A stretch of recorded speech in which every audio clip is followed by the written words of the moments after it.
Hello! In today's video, I want to talk about a discussion topic that I've had on my mind for a video idea for a long time, and that is how I use Goodreads. I've been on the website for a long time, and I initially started out using Visual Bookshelf, which was an app on Facebook back when Facebook had apps. And then when they stopped using apps, there was the option to export everything over into a Goodreads profile, basically. So that's what I did, and I've been using it ever since. I am what is called a Goodreads Librarian, which basically means I have the ability to edit books and just make sure that they are in there correctly. A lot of the times when someone adds a new book, they spell the author's name wrong or something, and it creates an entirely new author profile. So I can go in and combine those two authors together and combine titles together that are just different formats but are the same title and little stuff like that. After a while of using Goodreads, I went through my memory, basically, and added every book I could remember ever reading, ever.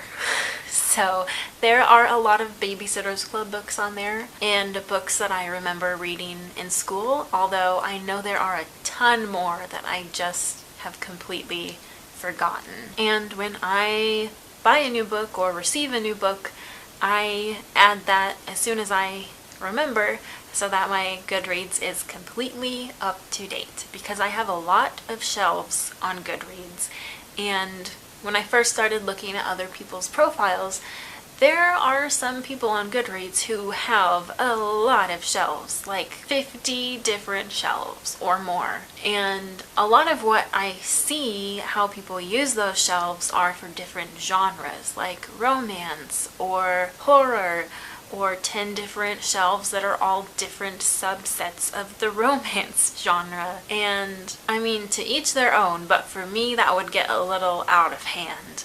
And I use it kind of more as a way to track how I read a book rather than what the book actually is. So to explain that a little further, I have all the books that I want to read in one list, all the books I have read in another, and the books I'm currently reading in another, and books I did not finish in another. And all of those are separate lists where a book can only be in one of those lists. And then there are all the other lists where you can have a book in as many of those as you want. And in my to-read list, I only list books that I don't own. And this is purely just to make that number smaller, because there are currently 597 books on my to-read list. But there are 172 books on my owned and unread list, and 189 books on my ebooks unread list. So it adds up. And then of course I have an owned and read list and an ebooks read list. I also have a nonfiction read and a nonfiction unread list. I have lists for where I read books, like I read them during school or I read them at work, because I used to have a job where we could read from the selection of stuff we sold when it was slow, so I did that. I have a list for books that I borrowed or am currently borrowing, and I have a list for books that I used to own, books that I want to own, books that I want to reread, books that I received from the Goodreads First Reads program, which is basically their giveaways. I have a list for audiobooks that I own, whether or not I have listened to them yet. There are only 5 on that list, so I'm not a big audiobook person. I have a list for big books, which is my current project this year, trying to read as many big books that I have on my shelves. I have a favorites list, of course, which is my all-time favorites, and I have a favorite children's list, which don't necessarily make my all-time favorites, but are books that I want to keep in mind if I have children of my own someday, or if I'm suggesting books to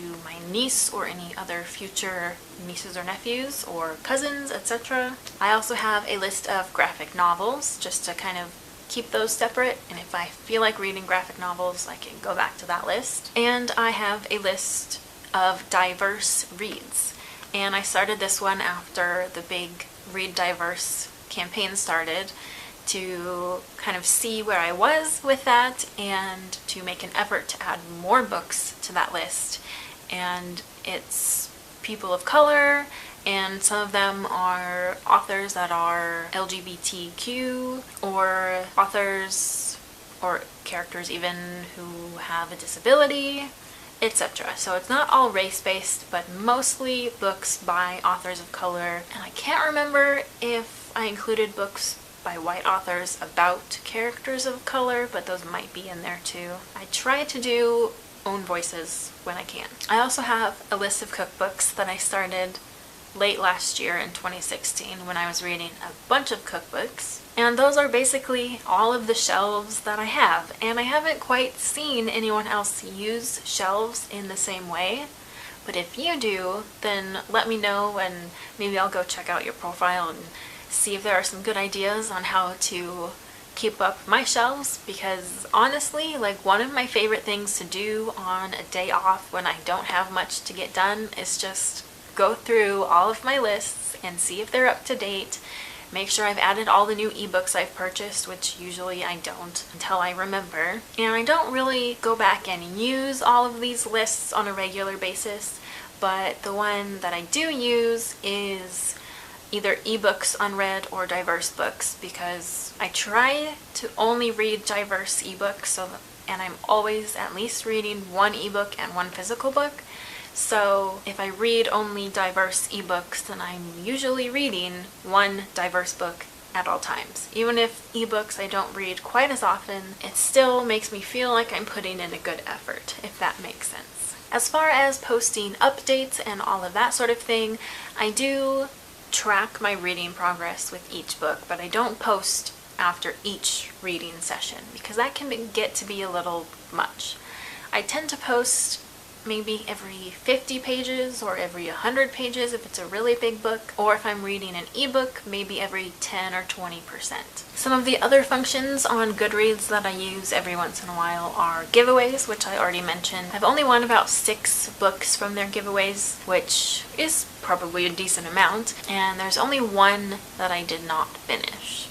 And I'm gonna make a video about books that I did not finish at a future date, so I'll cover that one at that point. Another feature is the lists, or Listopia, which I don't know if it's called that anymore, but I have a set of lists that I've made, and if you have watched my channel for a while, you already know, but I made lists for each season of Gilmore Girls of all the books that show up in the show or are mentioned or referenced or quoted or whatever, and I have commentary on each of my votes so you can see what episode and in what context each book appears. And I also made lists of different characters, like the books that Jess reads or the books that Lorelai reads or Richard, etc. There are other functions to Goodreads. The only other thing that I can really think of is the stats, and if you don't know about this, it's really cool. It basically just compares year by year how many books you've read, what your average rating is, and how many pages you read each year. And I really like looking at that and kind of just comparing, seeing how my reading has been going. It will also tell you the percentage of books from each of your shelves that you've read that year, which is pretty cool. So I hope this video was at least a little bit interesting to some of you. If you don't know about Goodreads, you should definitely check it out.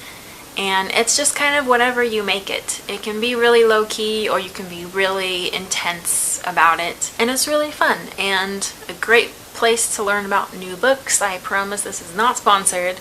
I just really love the website. I've tried other various book tracking websites or apps over the years, and none of them really stuck. So this is what I use. If you do something different, that's cool too. So let me know what you think of Goodreads, how you use it, if you have a million shelves like I do. And thank you for watching this video, and I'll see you later.